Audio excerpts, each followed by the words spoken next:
Chegado a dezembro, começam a surgir as listas de melhores do ano e no Humor à Primeira Vista destacamos o melhor da comédia nacional, os conteúdos que marcaram pelo humor nos palcos, no digital, na televisão, com pequeno apontamento também para o que veio de fora e nos fez rir.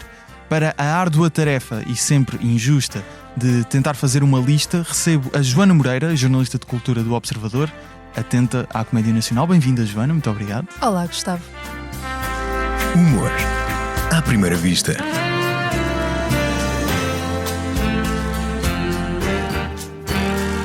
Com Gustavo Carvalho. Quantas horas por dia está online? E quantas vezes já abriu as suas redes sociais hoje? A tecnologia trouxe-nos a vantagem de estarmos mais conectados com o mundo, mas qual o impacto de estarmos sempre ligados? Saiba a resposta a esta e mais questões no Digitalmente, o novo videocast da Vodafone, com Ana Galvão e José Condessa e muitos convidados especiais.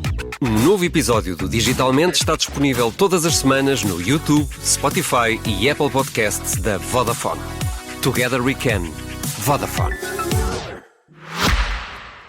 Vamos começar pela comédia nacional, os conteúdos ou espetáculos que, atenção, estrearam este ano, sem ordem específica de preferência, para não aleijarmos ninguém, e deixamos para o final também um destaque internacional, o acontecimento do ano e uma previsão para 2025. E vamos começar por um espetáculo que ambos vimos e até, aliás, foste fazer uma reportagem na estreia deste espetáculo. Precisamente estás a falar do Crente, a estreia a solo da Luana do Bem. Eu acompanhei, como tu disseste, na estreia em Viseu. É reportagem para o Observador e aconselho a irem espreitar. Muito obrigada. Sim, mas de facto é a estreia da Luana do Bem nos solos e é muito interessante acompanhar este momento porque de facto é o primeiro solo que na verdade vem na sequência de algo que já se adivinhava, não é? A Luana é uma das humoristas mais populares desta nova geração que se está a formar, tem 34 anos e, como também conto isso na reportagem, ela arriscou praticamente todos aqueles passos que são quase obrigatórios para a fórmula de um humorista de sucesso, não é? Ou seja, ela começou como sidekick ao lado de alguém já estabelecido. O Batáguas. O Diogo Batáguas, exatamente. Depois passou também pela rádio, passou pelo curto-circuito, que continua a ser uma montra de jovens humoristas. E sempre a experiência de fazer televisão acaba por ter importância e depois transitar para irritações. Exatamente, ou seja, ela passou por todas estas áreas até que de repente com a agência dela, com a Kilt, decidem que é o momento de criar um solo. Isso era mais que evidente. Eu lembro-me de, por exemplo, ter visto o relatório da BA ao vivo no Campo Pequeno e lembro-me perfeitamente, até lhe disse isto, lembro-me perfeitamente do momento em que a Luana do Bem entra no Campo Pequeno e de repente o público reage de forma muito efusiva, ou seja, ela tem aquilo que nós não sabemos explicar exatamente o que é, mas há ali qualquer coisa. E eu acho que ela fez um solo muito sólido em Viseu. O curioso de ter acompanhado este processo de estreia foi que depois, quando vi aqui o espetáculo em Lisboa, que imagino que tenha sido... Também foi o meu caso, sim, exato. Foi muito curioso observar como, de facto, falamos muitas vezes da importância de testar o material e de fazer correr um espetáculo.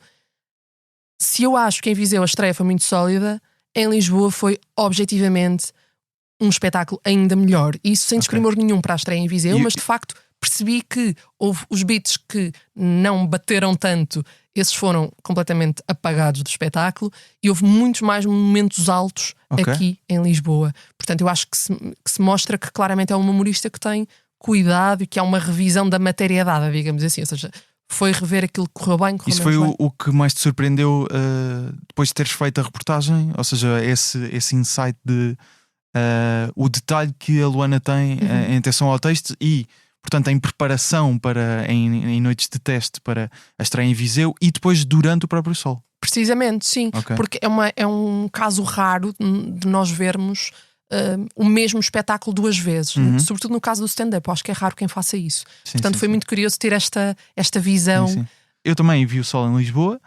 Acho que é um excelente primeiro sol. Acho que houve claramente também uma estratégia de pensar, vamos até um bocadinho além daquilo que seria a data expectável para a Luana ter um solo, para já ser uma cena, quando estive a Lisa é que ela está a fazer, nem sei, mais de 4 certamente. Quem sabe poderia até ir à partida para uma sala maior logo, mas é fixe também começar num Tivoli, que é sempre uma boa casa para receber stand-up. Uma das coisas que eu realçaria do Crente é numa altura em que também há uma tendência para, especialmente em fechar solos, ter uma espécie de uma mensagem ou ter um momento mais emocional. A Luana também fala de um tema que pode ir para a emoção, não é?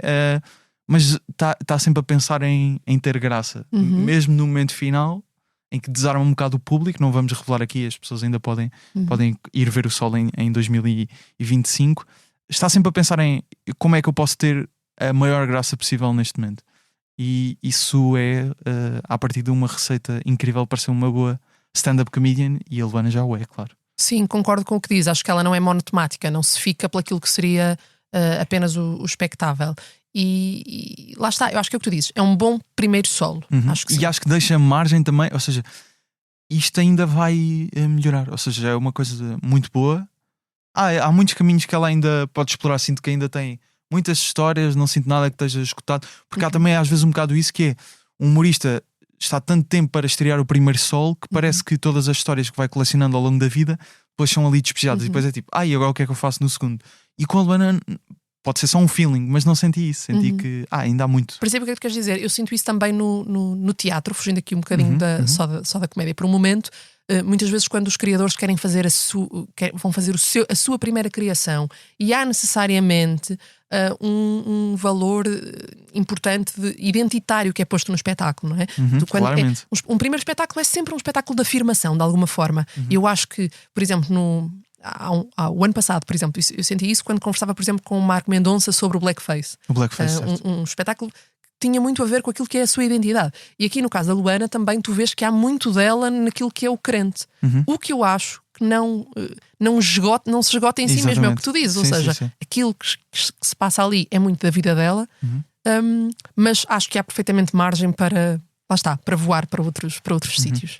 E falando de teatro, até vamos ao próximo ponto, que ambos destacamos também, como na lista de melhores do ano, sendo que eu considero um solo de stand-up e tu uma peça de teatro. Essa parte é muito engraçada, que é o Céu da Língua, do Gregório do Vivier, humorista brasileiro que estreou a peça até bastante recentemente, fez uma longa jornada no Teatro Aberto em Lisboa, foi também ao Teatro Sá da Bandeira no Porto, e agora até está também com a Porta dos Fundos, já está neste momento ou vai estar muito em breve. Com o Portátil. Com o Portátil, espetáculo de comédia de improviso.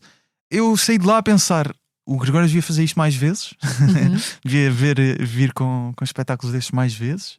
Senti que era uma coisa que ele já tinha ali preso há algum tempo, e ele também, não sei se...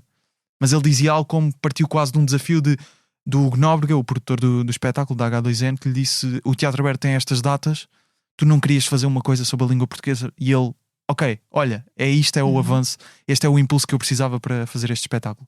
E eu saí de lá, como estava a dizer, a pensar, isto devia estar numa Netflix.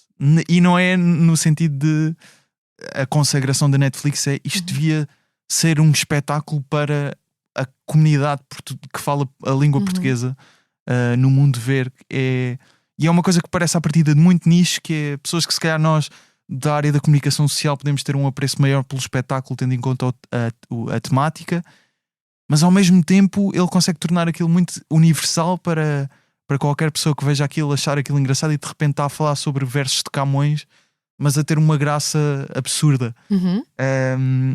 Eu acho que é um solo de stand-up muito cénico, um bocado ao estilo de um Mike Birbiglia ou até um James A. Caster em alguns pontos, ou um Bo Burnham, e não vejo como peça de teatro, porque sinto que é uma criação ao estilo de stand-up, não é sobre ele, mas também é sobre uma paixão dele, e há solos de stand-up temáticos, e é isso que eu sinto que isto é um solo de stand-up sobre a língua portuguesa.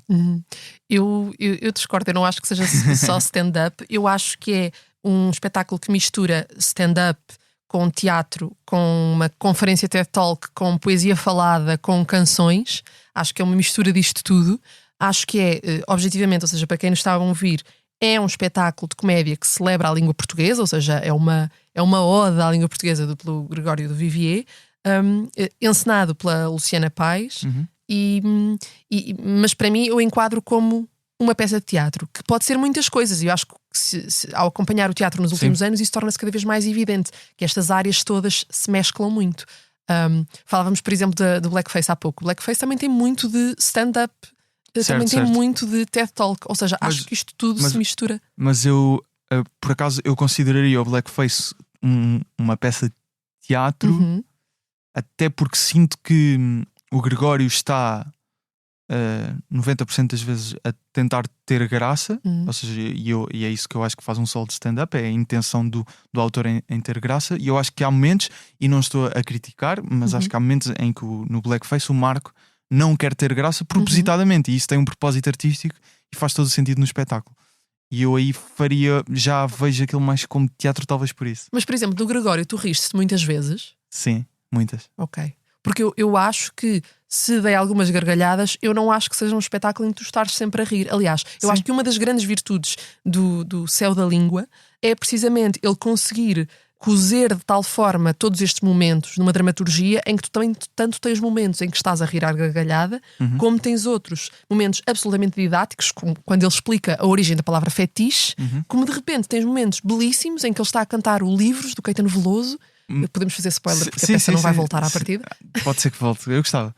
Mas sim, não tem mal nenhum fazermos spoiler. Ou seja, há este oscilar de momentos diferentes que torna este espetáculo muito especial. E já agora falaste na questão do Hugo Nóbrega, verdade seja dita, porque já foi responsável também por um outro monólogo, também um fenómeno absurdo de vendas, que foi o Todas as Coisas Maravilhosas do Ivo Canelas. Achei que estavas a falar do outro do Gregório também, o Sísifo, mas esse aí era mais.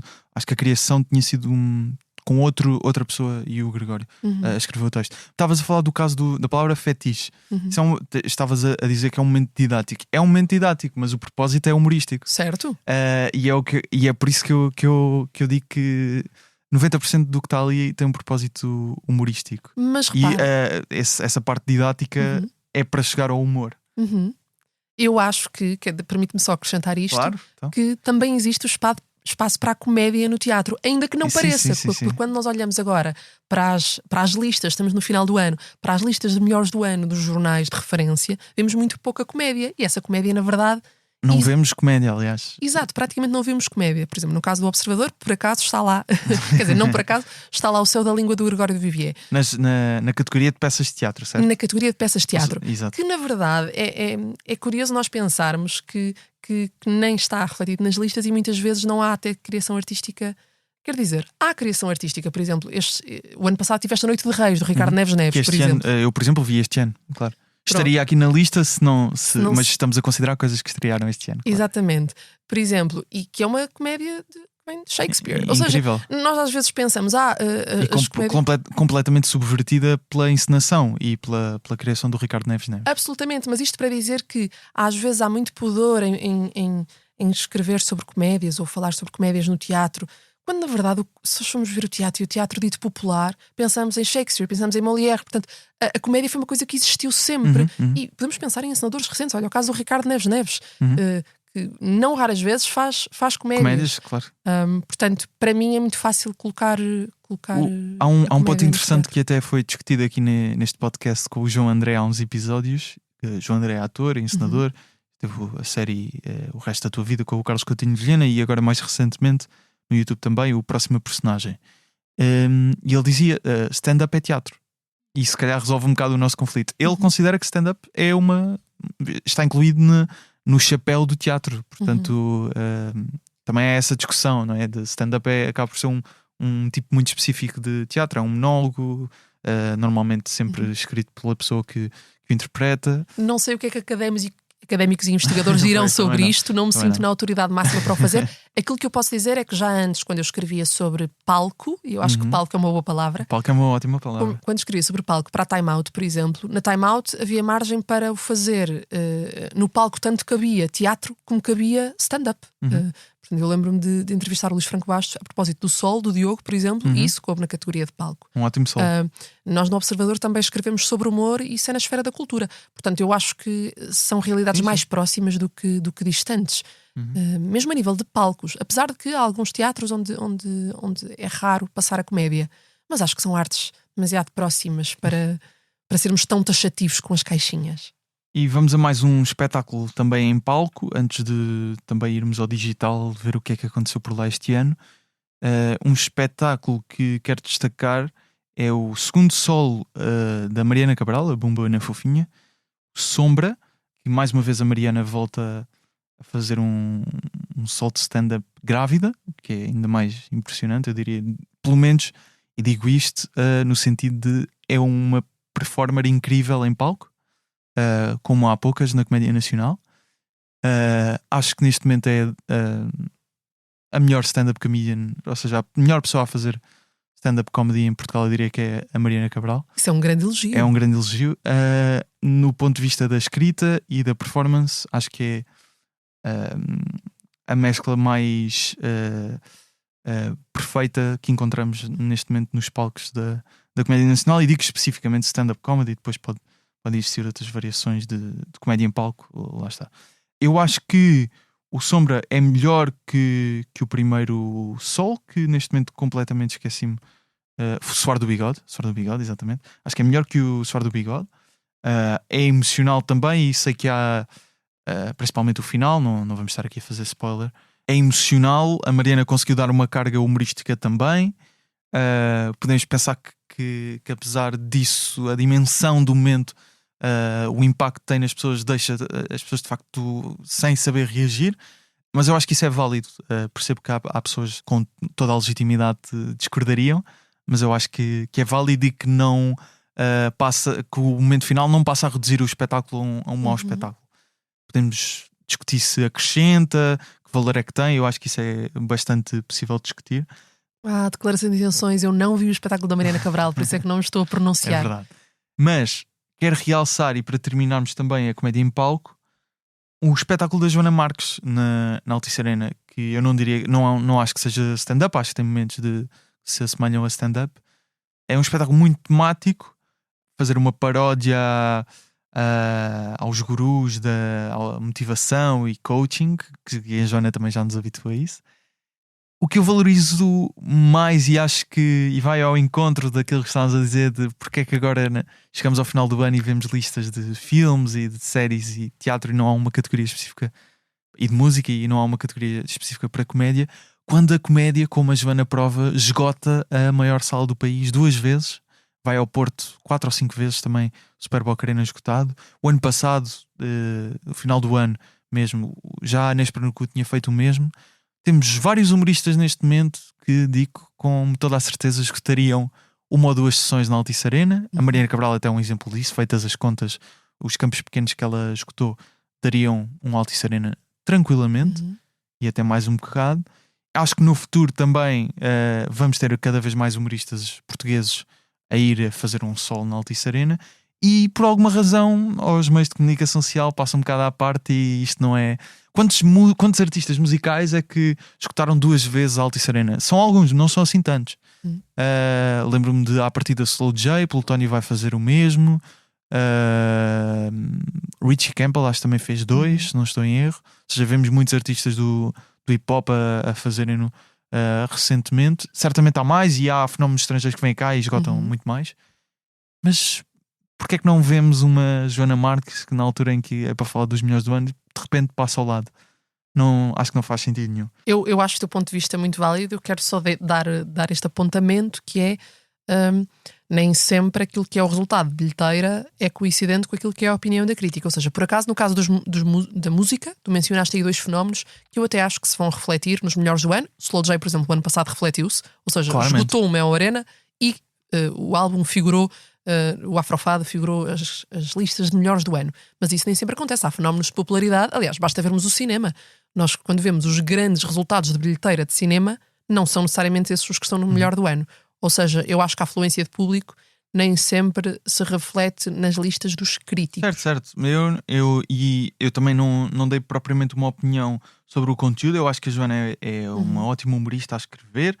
Acho que em palco não será a melhor performer, e acho que pronto, ela também não gosta muito de palco, pelo que diz. Mas acho que como fenómeno é impossível de deixar fora. Não percebo mesmo porquê, qual é que é a questão de quando se fala em melhores do ano, de repente esquece-se um fenómeno destes.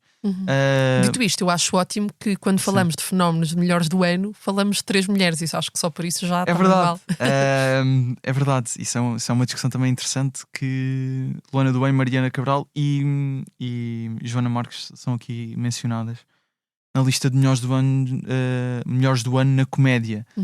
Sendo que é um ponto interessante também perceber o que é que existe para além disto na comédia nacional, em termos de mulheres a fazer comédia. Eu acho que falámos durante tanto tempo, ao ponto de já haver humoristas que não queria que se falasse uma vez mais sobre mulheres do humor e não ser reduzidas a isso, e eu percebo isso. Eu acho que tanto esta conversa foi recorrente, que de facto agora chegamos à Premier League da comédia e há várias mulheres no topo, mas falta e a distrital. Ou seja, eu acho que já há muitas humoristas, mulheres com um trabalho extraordinário, mas quando tu vais a noites de comédia, infelizmente ainda tens noites que são completamente dominadas por homens, ou então apenas uma mulher numa noite inteira a fazer stand-up. E acho que, ou seja, acho que a desigualdade de género ainda é uma evidência na comédia portuguesa, não é? Sim. E nem vou falar aqui sobre comunidades LGBT e fugir àquilo que é o heteronormativo, mas ou seja, simplesmente só o género já marca aqui uma diferença. O que é que achas que... Porque isso é uma discussão interessante. Eu acho que o meio depois também se torna, e isso até foi uma discussão aqui no último episódio com o Bruno Henriques e o Sérgio Duarte, do jovem conservador de direita, que eles diziam que o meio tinha muita testosterona. Sem dúvida. E isso pode afastar pessoas, acredito eu, não tendo essa experiência, não é?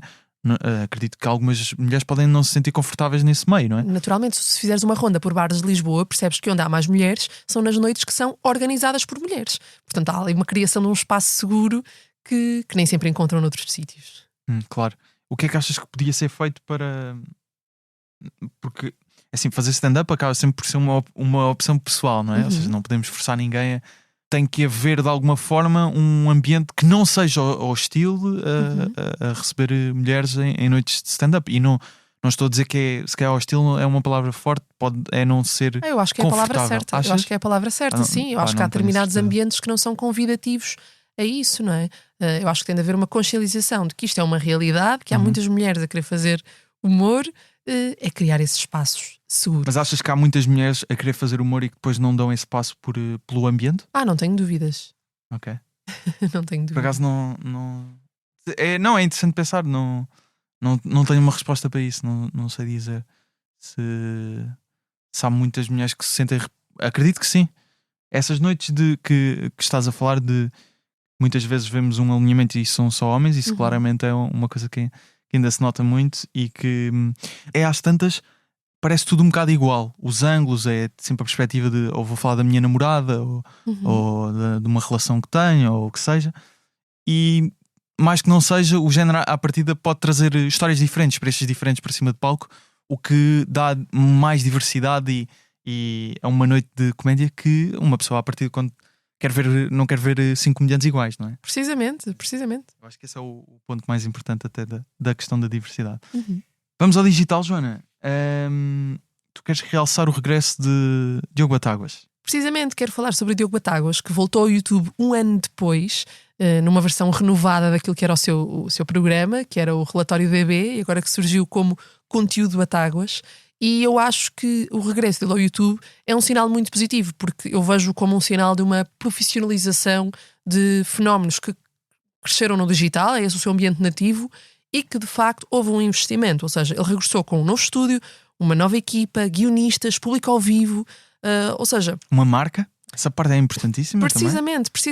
E é o próprio que dizia, nós acompanhámos-lo também no Observador neste regresso, ele dizia mesmo que houve um investimento para fazer uma coisa superior a muitos programas de televisão a nível de orçamento, e isso não é uma coisa comum não é uma coisa na criação de conteúdo para YouTube em Portugal, mas que faz todo o sentido se tu fores a ver, porque olhando, eu não sei como é que estão agora os números, eu acho que andam à volta dos 200 300, mas o que estava a acontecer em 2022 com o relatório DB é que havia números de 400 e picos mil visualizações no YouTube. Isto é mais do que muitos programas de televisão. Certo, muito mais. Portanto, faz todo o sentido que exista não só um interesse por parte das marcas, como também um investimento de tornar todo o processo mais profissional, não é? Eu acho que tu olhando, já percebi que o Diogo não tem esse interesse necessariamente da entrevista que lhe fiz na altura, mas tu vês aquele programa no YouTube, ele podia passar em qualquer canal do cabo.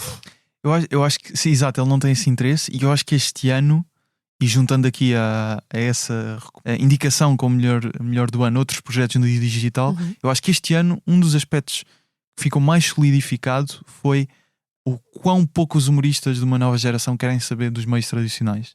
E até certo ponto ainda bem, porque começam a aparecer projetos como o Bom Partido e, como referiste, o conteúdo do Batáguas. Pegavas no conteúdo do Batáguas, metias na televisão, para quê? O que é que o Batáguas ganha? Eventualmente, até ele brincava, falando a sério aqui no Humor à Primeira Vista, quando lançou o conteúdo, querem-me dar muito dinheiro e eu vou fazer isso para a televisão, pronto, deem-me muito dinheiro, mas eles não querem dar muito dinheiro e eu também não tenho assim tanto interesse para ir para lá, estou bem no YouTube, deixem-me estar como estou. Isto é o modelo de negócio da nova geração de humoristas que conseguiram criar isto. Eu não preciso da televisão, eu até tenho público se calhar mais fiel nas redes sociais, consigo ter acesso aos meus números da forma como quero, não tenho necessariamente um chefe, não que se calhar vinham para a televisão e não acredito que tivessem fossem alvo de censura ao ponto de não podes dizer isso, eventualmente uma outra coisa. Olha o que aconteceu ao Jon Stewart na Apple. Isso é verdade. Mas podemos pensar alegadamente, mas podemos pensar que encontrou outra vez o Daily Show. Sim. E já lá vamos. Desculpa, só para fazer aqui uma parte para quem nos está a ouvir não se sinta perdido. Quando dizemos aqui alegadamente e o que aconteceu na Apple é porque o Jon Stewart, depois de sair do Daily Show, teve um programa na Apple e na Apple TV, e aquilo que aconteceu, quer dizer, deram conta reportagens, nomeadamente do New York Times, foi que o Jon Stewart tinha decidido sair da Apple porque tinha sido de alguma forma condicionado a não abordar temas específicos. Que especificamente era a China e o caso da inteligência artificial. Exatamente. Que podiam eram temas que eram de alguma forma incómodos, alegadamente, para o canal de streaming. Muito obrigado pelo contexto, Ana. Eu já me ia esquecer de fazê-lo, já assumindo que quem está a ouvir sabia.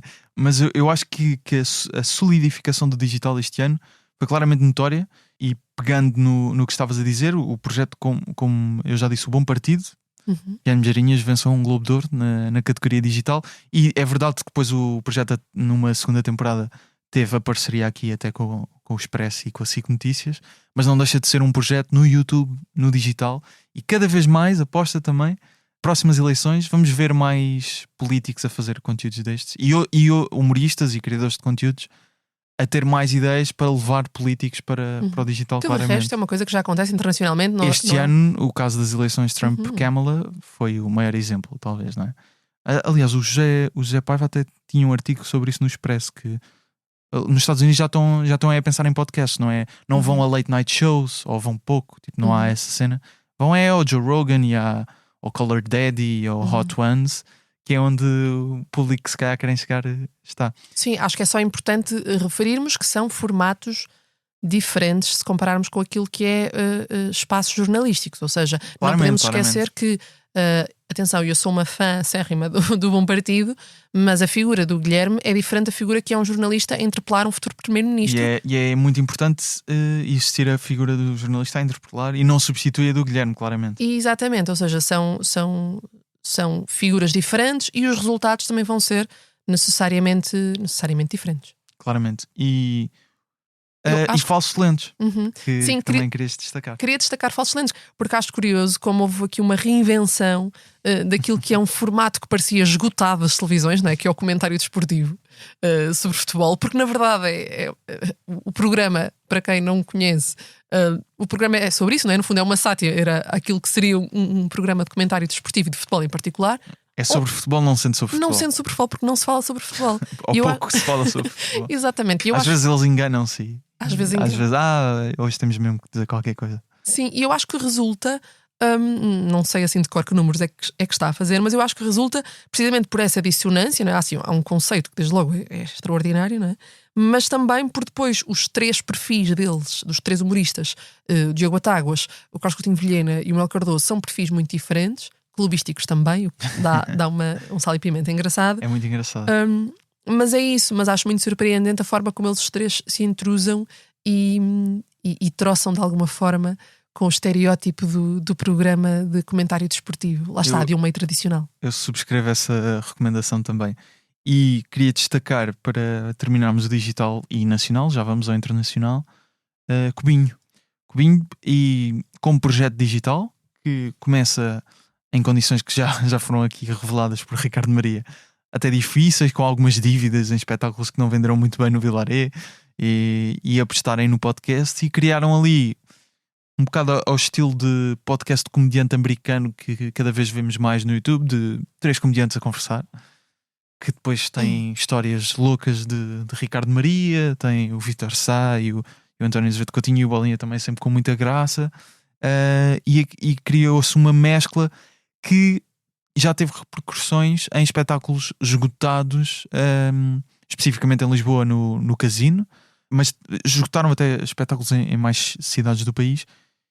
E é outro projeto que se cria independente, de humoristas que não eram uma linha A do humor nacional, portanto conseguiram criar, já tinham tido projetos, claro, mas já conseguiram criar por si uma estrutura muito alavancada também pelo Bolinha, que é uma parte muito, muito importante como produtor, que já tinha o sucesso, por exemplo, Roda Bota Fora, também em palcos e no digital.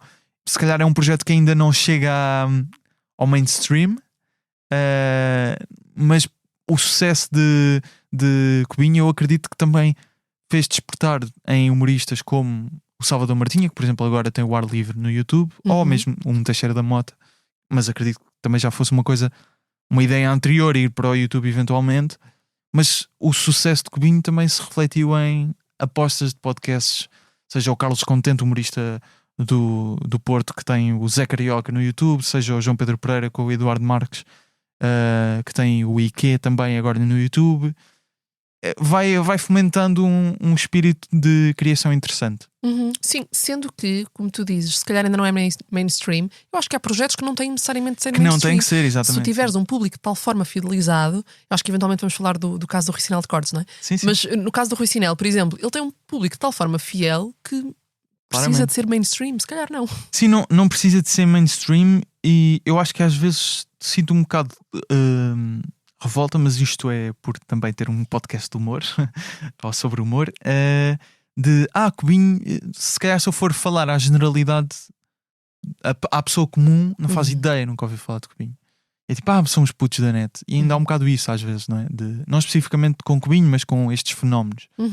Sim, que mas tu não estás a perceber, porque isto são pessoas que já estão se calhar quando começam a escutar as salas é que as pessoas, pera, mas estes miúdos, ou um João Pedro Pereira que lança um TikTok e um Reels de stand-up, e aquilo é uma coisa absurda, de alguns com milhões de visualizações, não é?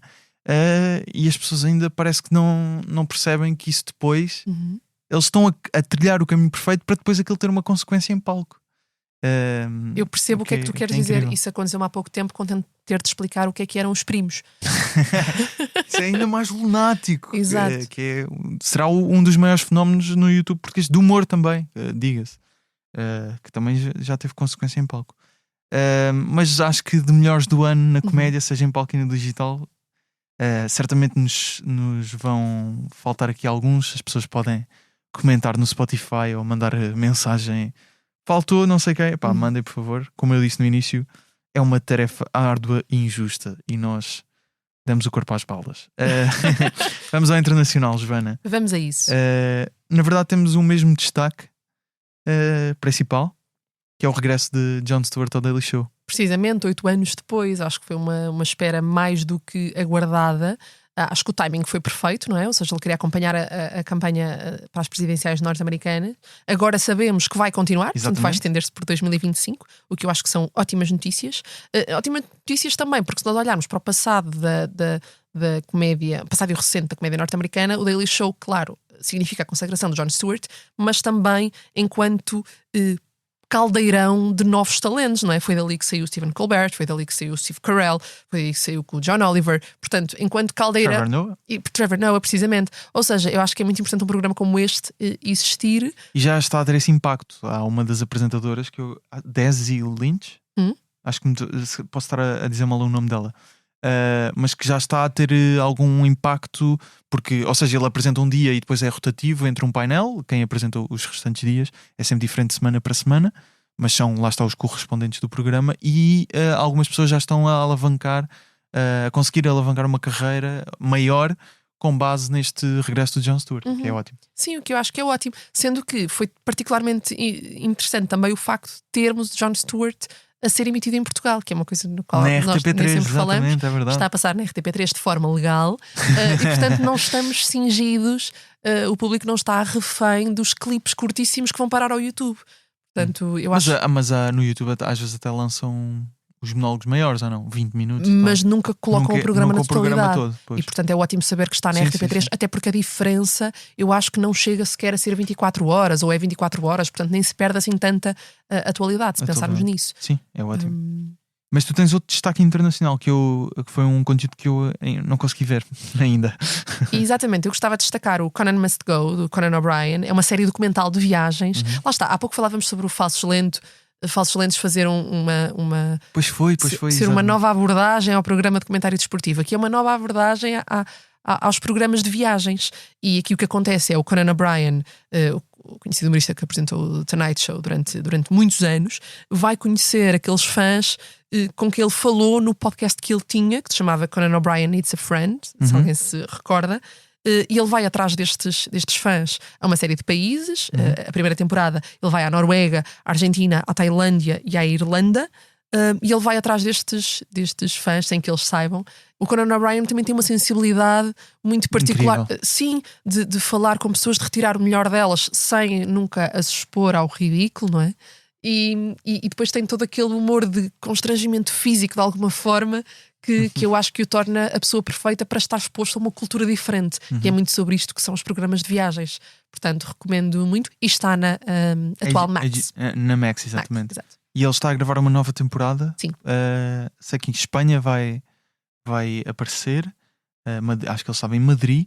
E ele teve to Portugal. Não, ele teve há pouco tempo nessa versão do podcast, o Conan O'Brien Needs a Fan, um português.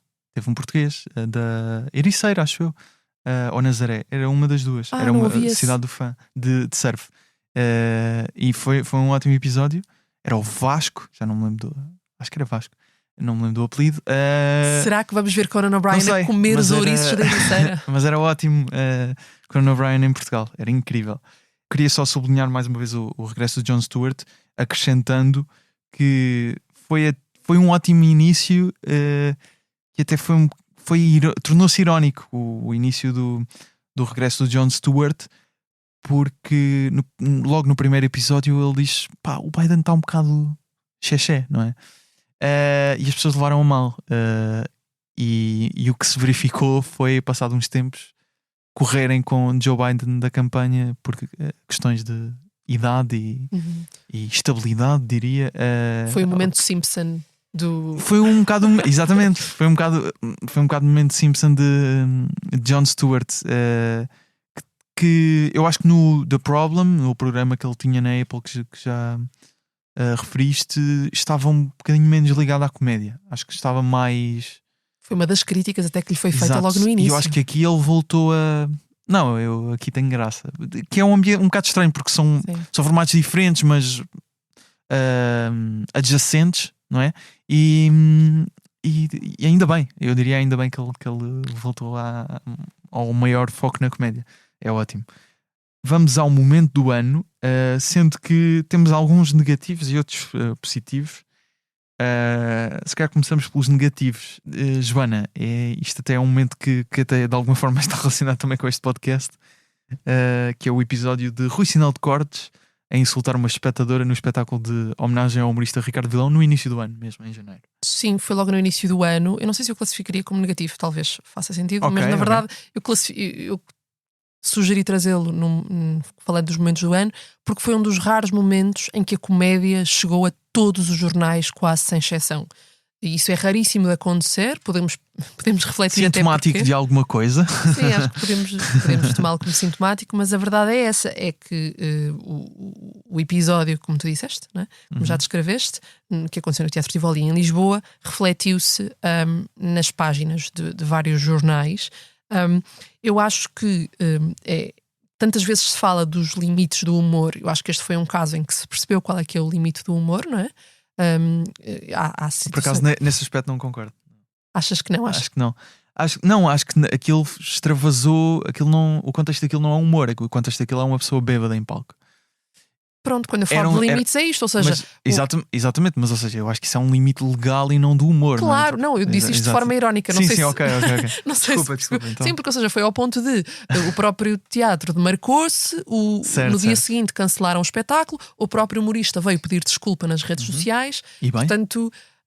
acho que é natural que isso tenha acontecido. Acho que também nos pode fazer refletir, porque tantas vezes também se fala sobre isto, sobre a cultura do cancelamento e como este episódio poderia levar a um cancelamento. O cancelamento não existe, não é?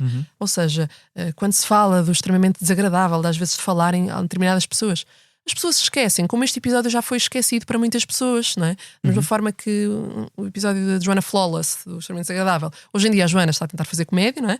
E o Rui Sinel também está a fazer comédia. Aliás, tem um novo solo anunciado, até podemos dizer aqui o título. Acordei, escolhi violência. Acordei, escolhi violência, precisamente. Sobre precisamente, aliás, esta é uma das frases que está no anúncio do espetáculo: quando está provado que violência física não leva à paz, experimentemos outra. Calma são palavras, senhores são palavras. Portanto, é um espetáculo que também versará sobre isto, ou seja, acho que este é um episódio que prova que é possível qualquer pessoa reerguer-se depois de um mau momento. Eu estava lá nesse dia a assistir ao vivo ao espetáculo e na manhã desse dia gravei, como é sabido, um episódio com o Rui Sinel de Cortes para este podcast que saiu uns dias depois. Eu não acho que o Rui esteve muito mal, ainda bem que ele fez o comunicado, reconheceu, insultou a espectadora, estava alcoolizado em palco ou o que seja.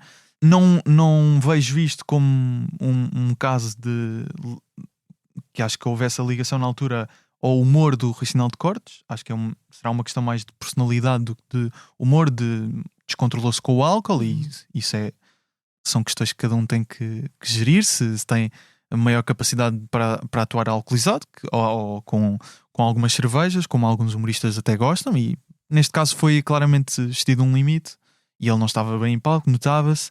Ele fez uma publicação com imensa graça uns dias depois, com uma fotografia dele com imensas garrafas de água. Pois foi, exatamente.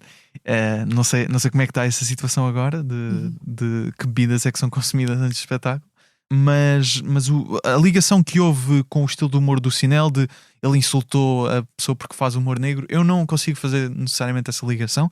Acho que é um bocado despropositada. Acho que um humorista bêbado em palco poderia, qualquer que fizesse o humor mais clean, poderia ter insultado a pessoa porque estava alterado. Mas tu achas que houve essa ligação? Acho que houve alguma ligação a isso, sim. Ou humor corrosivo? Eu por acaso não tinha percebido. Acho que houve alguma ligação a isso, mas o mais importante nem é isso, foi uma atitude condenável do Rui, foi condenada, ele pediu desculpa e acho que ainda bem, para apaziguar um bocado também os ânimos da comédia nacional, porque depois é isso que dizes, isto é o que faz, não necessariamente capas, mas é o que gera cliques online, é o que é discutido em podcasts e é comentado. E isso, há outro aspecto que eu até vou juntar a estes momentos do ano, é o processo a Joana Marques por parte dos Anjos, que é novamente a comédia a chegar às notícias, a sites, a gerar cliques, e é porque alguém de repente vê um extremamente desagradável e decide: isto não está certo, o que está certo é tu ires a tribunal por isto que fizeste aqui. Que falem da Joana Marques ter escutado 2 Meus Arenas, não é? Acho que isso é que deve ser valorizado.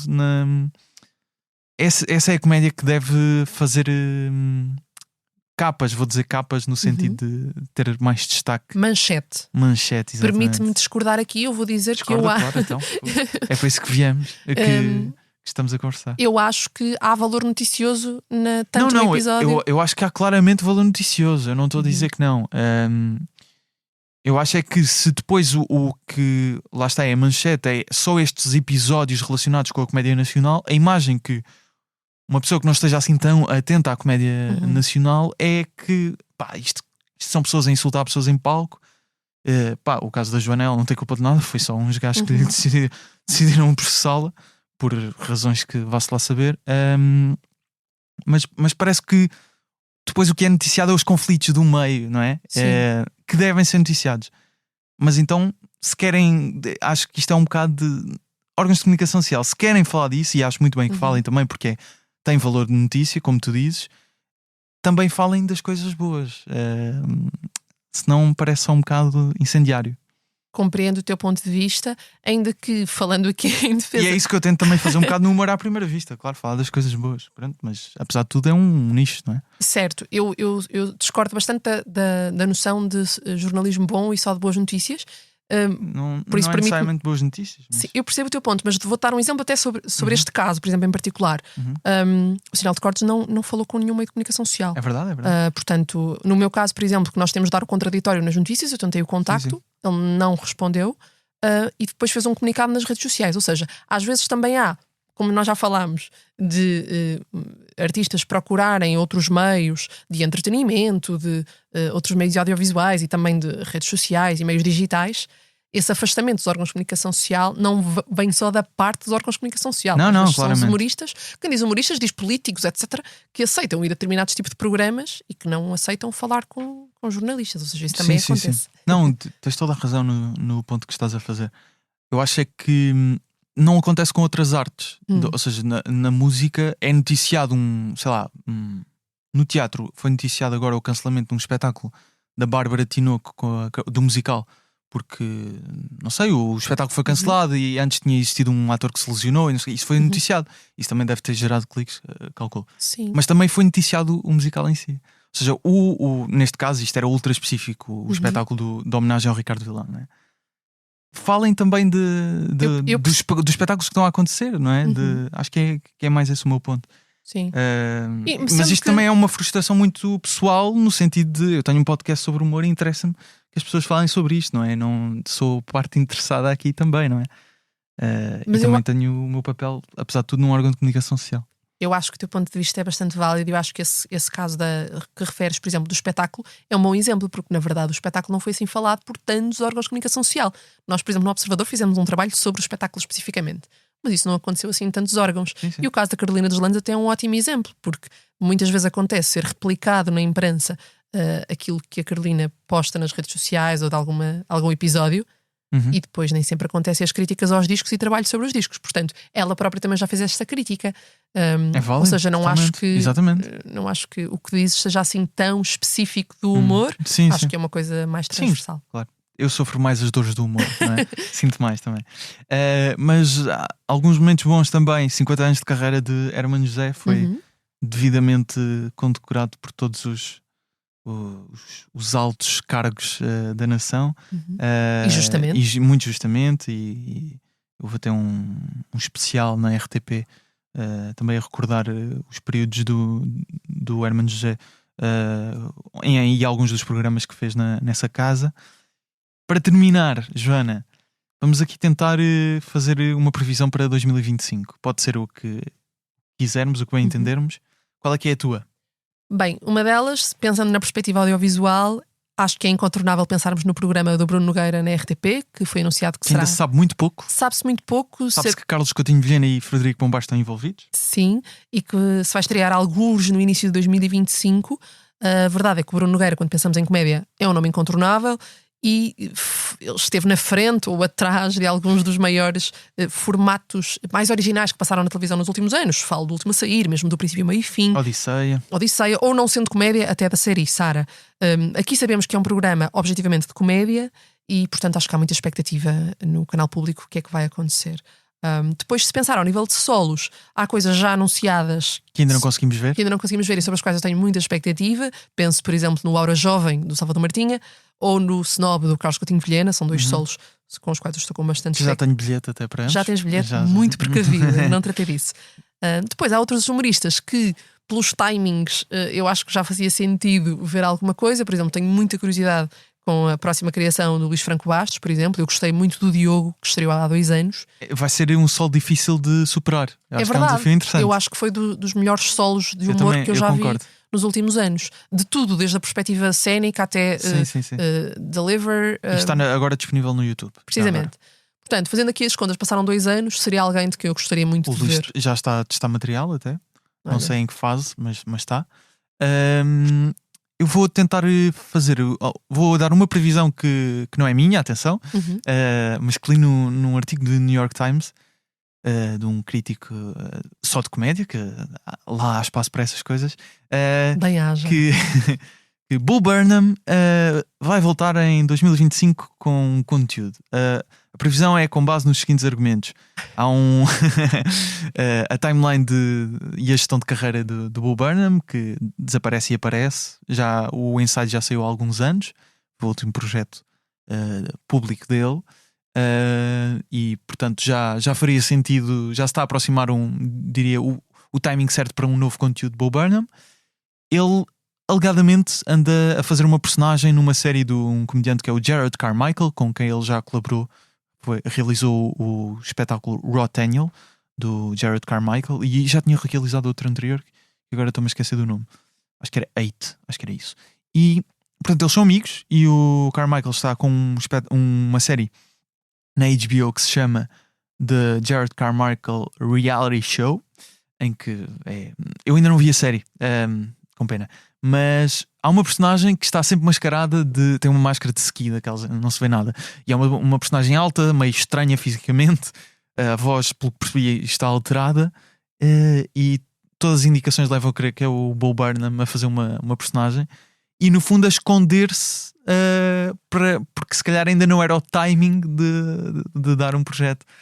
O que é muito interessante, esse artigo é muito interessante, pensar nestes aspectos todos de como o Bo está fora, mas ao mesmo tempo vai alimentando as pessoas, seja depois há fóruns de Reddit e TikTok e etc. que vão discutindo, olha, o Bo Burnham fez isto, ou ele vai testar novo texto ali, ou não sei o quê.